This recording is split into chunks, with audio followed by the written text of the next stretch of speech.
been a tough night for residents in the Northern Territory community as Tropical Cyclone Megan passed through overnight. Matt Cunningham is live for us in Darwin today. Matt, when did the cyclone make landfall?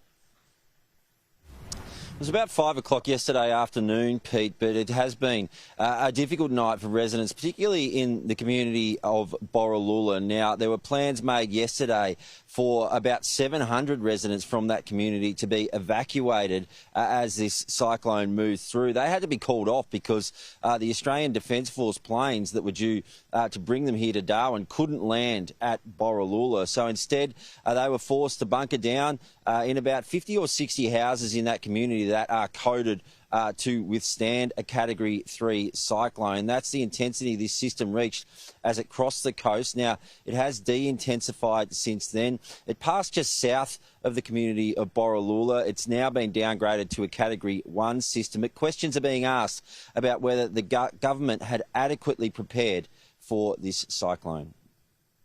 People in Borroloola feel that they've been let down. What their concern is that they're stranded there at the moment and there's very little shelter for the number of residents that currently reside there.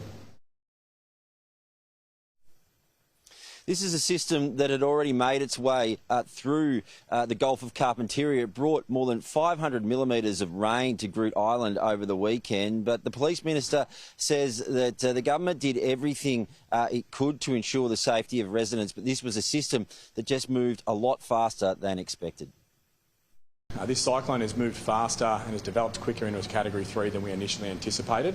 Additionally, the last thing you want to do is a mass evacuation by night during weather conditions that we saw yesterday evening with vulnerable people. That creates greater confusion and risk of something going wrong.